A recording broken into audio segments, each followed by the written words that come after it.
Put those glasses back on, Kenny. Yeah. How are you? I'm doing great. How are you? A plus. You got the turkey brine and all that stuff done? I stopped eating yesterday so that I could make sure I had the proper appetite for tomorrow. Pre-game All right. preparations in full effect. Let's get into new construction. It feels like it's going to another level that we've never seen before. Very popular option right now. One where the existing home sellers haven't really come to grips with maybe what their home is valued at when you compare it to new construction. Hey, Sophia, can you turn the dogs off back there, please? Oh, wow. We got 3 dogs over here. They're ready for the holidays.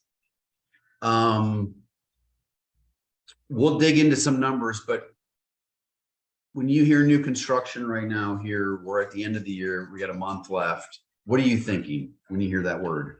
I'm thinking that you have the ability to have a real conversation with the person in the community. I'm thinking prices are reduced from where they were. I'm thinking there's additional incentives that come out. So if we take that in contrast to a year ago, it was the complete opposite. It was like going to the Secretary of State or DMV. You had to go grab a ticket. You hope your number gets called to answer a question about a floor plan. And it was almost like a lottery system to try and acquire new construction. So totally different environment. Yes. Keep in mind, folks, I'm in Florida right now. Ken's in Arizona. We're licensed in Texas. Our folks up in Michigan don't have a ton of new construction, but these other 3 markets have a ton of it. And to your point, a year ago, it was get in line and hope you get a lot to build on, and we'll tell you what you're going to pay for the home. And it could be 18 to 24 months. That was the part that was just demoralizing for. I mean, all those other things are not good, but that time frame, you're like, holy shit, do I really have to? Yes, you do have to wait that long. Yeah, no more supply chain issues going on. Whatever ones they want to make up are made up, but they're not real. Right. Justifies another delay. Yeah, I think in Florida, we're averaging, I'm going to say 10 to 12 months on a new build if you pick out the lot and you pick out your home that you want to build. That's super similar cool. out here in Arizona as well. Let's pull up, you have a chart here on the positives of going new construction right now. If you can find it, we're going to throw that up on the wall so you guys can see it. Price drops. Yeah, I know they're dropping from seriously, significantly all-time highs, but it's just like existing homes, right? Is it really a price drop, or is it just stopped going up? And that was back to that part of new construction. You could agree to want to buy, but by the time you actually could sign, there could have been 2 or 3 price changes. So seems like it's easier to get a commitment of what your all-in cost is going to be quickly. I love it. Incentives, all kinds of them. We're seeing 15 grand, 25 grand, 50 grand, 60 grand for you to get a little bit creative in terms of trying to keep some of this cash back in your bank account. For when you move in. You can do a couple other things that we know you're going to need to do. Timing issues. When I see that, I'm thinking of existing home right now. So explain to me, when you put timing issues, what does that mean to our folks listening? In a normal new construction environment, which we're close, right? You go in and you sign your agreement to have the home built, and they're giving you a 9 to 12 month window. As you get further into that, you get a little more certainty on whether it's 9 or 12 months, but that's a known time frame so that you can then back into what you're going to do with your existing housing dilemma or challenge. So it's easier to get one known and then deal with the unknown as you proceed. Unlike existing homes, you've got an unknown on both sides because that this market still has limited inventory. So the challenge is you may have to seek or search for an extended period of time. Or what a lot of folks find is I have to compromise what I really want because I need to get something. So, and then you have to figure out what you're doing with your previous home. So new construction pop that off for a quick second, because I think this is probably one of the most important parts of understanding why we're talking about new construction is we are fearful for what this spring buying season is going to look like, which we believe it's going to look very much like the last spring buying season. Not a ton of inventory, food fights for the existing homes, multiple offer situations, fighting with cash buyers. So you could whiff for months like some of these folks did last spring.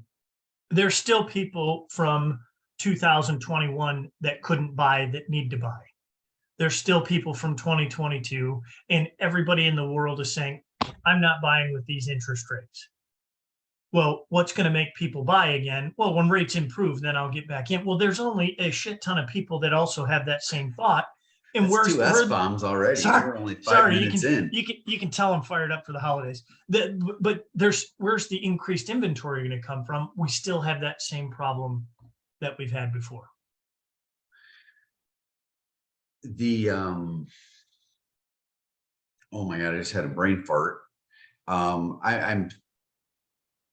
This spring will be different slightly because of what we're talking about, where there is new construction inventory, where homes are already started or the permits are pulled and there's no supply issue BS going on. But also what happens when you know your time frame, you can choose to test out if you're going to sell your home or if you need to find a tenant and rent that home out, where you can't really do that if you're just trying to sell your existing home and buy an existing home. So a little more flexibility there.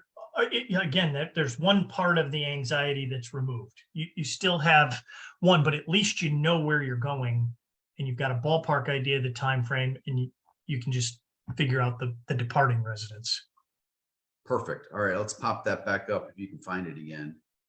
Oh, which one did you want? We'll finish up some of the positives. Okay, fresh and clean, no previous owner. I mean, the good and bad, you got a lot of work to do once you get in there. You got to do some blinds and furniture and other stuff. You know, all kinds of different nuances when the home is brand new. Price comparisons with existing homes, gap is closed. Definitely. Yeah, the builders aren't afraid to do what they need to do to get the product moved. So they're going to pull a little bit of margin off the table quicker than Mr. or Mrs. Seller who's selling their existing home and they're trying to fight for every dollar.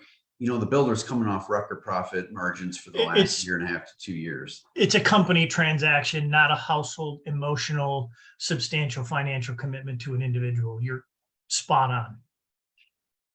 on. Selections, huge positive. You get to pick out what you want. Now this bottom one, tell me about what that means or what we're thinking. We continue to see statistics of, transactions that close month over month. Down there in Florida, it's anywhere from 40 to 45% of the transactions wherever you're at that are cash transactions. Insane. So that means if you're a first-time home buyer, even as a move-up buyer with a substantial down payment, that cash word really helps get sellers' attention, and it's just tough to compete when somebody doesn't need to go through the mortgage process. So new construction, again, that part of it is removed, and the size of your down payment really doesn't matter, where it has more implications if you're buying an existing home, if you're competing with others. Perfectly said. All right, let's flip over to the negatives. 7 to 12 months for completion. And if we see some sevens, it might come later in the year. I get it. Maybe overpaying. That's all. That's relative. The coin flip, right? Yeah, it is. Yeah. That's one of the things that I know we've talked to a lot of folks about, where, some people get so fixated on a deal, but you have to associate your quality of life and getting stuff done in your personal life, that there's a value to that, in that if you're paying 15, $20,000 more, but it allows you peace of mind and sanity, and it keeps you moving forward and get out of the rut. Is that really overpaying? That's the part that's tough to decide. That food fight for an existing home, competing with cash buyers, that's not fun. So No, that there is a dollar amount associated with that pain that we've seen people go through that don't have a home for the last 18 to 24 months still. that's so well said. That part of Crazy. when we talk to people, it's like, all right, you're going to put your offer in. 2 days after your offer, you're going to find out that you lost by $5,000 or you overpaid by $5. Which one stinks less? You just don't know. You have to get something done and keep moving. And it's just that existing home. It's a tough gig. This is what we were referencing on the other page, the additional expenses that they can be landscaping. Yep. The might as wells. I might as well. Some basic landscape packages typically come with these right now, but a pool, a deck, whatever you want to call it, a patio, a fire pit, it's expensive. There's no doubt about it. Getting into a new home is expensive. The good thing is you don't have to do any of these things right away. You can do them over a period of time, get in the home, get a place to lay your head down at night, and kind of get settled in. So the only other thing I thought about here, sorry to cut you off, Yeah. is just depending on what the affordability is, right? Meaning that what a consumer's ability to pay for their housing expense. Sometimes a slight negative new constructions, you might have to move a little bit further out from the center of whatever it is that you like to do, depending on affordability. So the closer to some hub of activity, or the prices may be higher. So that might be might be another possible negative with new construction, is depending on your affordability, you just may have to increase your commute time. Yeah, I'm thinking about that here in the new development going east or towards the middle of the state. So the homes come first, everybody gets moved in, and then they start backfilling in gas stations and Jimmy John's and pizza place, nail shop, etc. So yeah, a little bit of a drive. There's out here, there's a town called Maricopa that it's 20 minutes south of Phoenix, but it's somewhat landlocked by the reservation. But that is exactly or what's the happened election there. booths. Yeah, they're still trying to find the ballots. But the new construction housing started in exactly like what you said.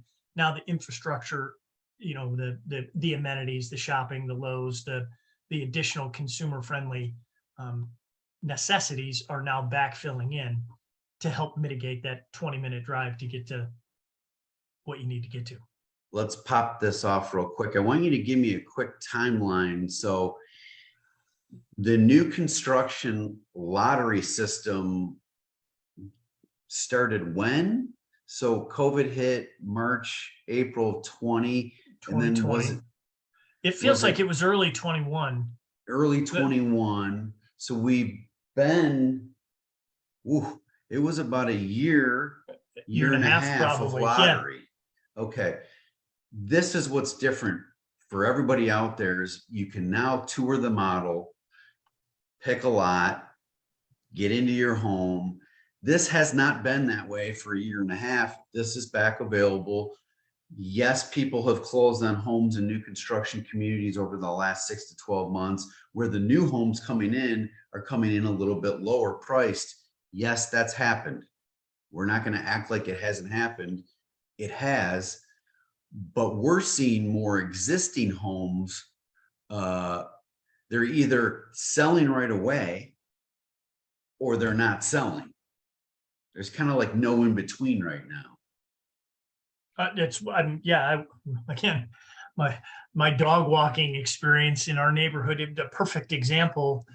2 went up. They were absolutely fishing for prices, and they were on the market for 70 days, and they both took them off. Home on the next street over was priced appropriately and it was gone in 4 days. So you said that very, very well. Yeah. And it's true. Though that's why inventory is staying low, is those sellers aren't forced to move. They're going to back off right now, reevaluate, decide what they need to do. Yeah, they weren't really moving. They were fishing, right? I'll move if I can get the right price. These midterm elections have, again, it's not going to slow down the pace of people coming into Arizona or Florida or Texas. I think that's pretty safe to say. And that's where probably most of the new construction being built, the Southeast is really going at a different level than the West and the Southwest. It's crazy down here in Florida. I don't think that is going to change. So there's going to be the West, deals. The West suffered a setback, meaning that not only did it recognize the peak, but it took a 10 to 15% step backwards. That's California, Nevada, Arizona, Texas. It's fascinating, though, the Southeast, which is Florida, really all it's done is just sort of stopped increasing or gradual increase. So it's fascinating. Yeah, I mean, we could go. The desire to be there for whatever reason is immense. All right. So guys, when you're out looking for homes, just check with us. We're happy to share our too many years of experience of what's going on. But God, I hope this helps. Easier to say decades than years now. That's awful. Oh, we are 7 days away from our 15-year anniversary. We made it. Well, 7 days. We got 7 days to go. So some people don't know this. Some people do know this. Ken and I worked together since 1997. So we are old. This will be 25 years of working together. And we sometimes like each other. We had to move 2,000 miles. Oh, yes. 1,700 miles has helped. Absolutely. All right. Have a good turkey day. Thanks, everybody. See ya.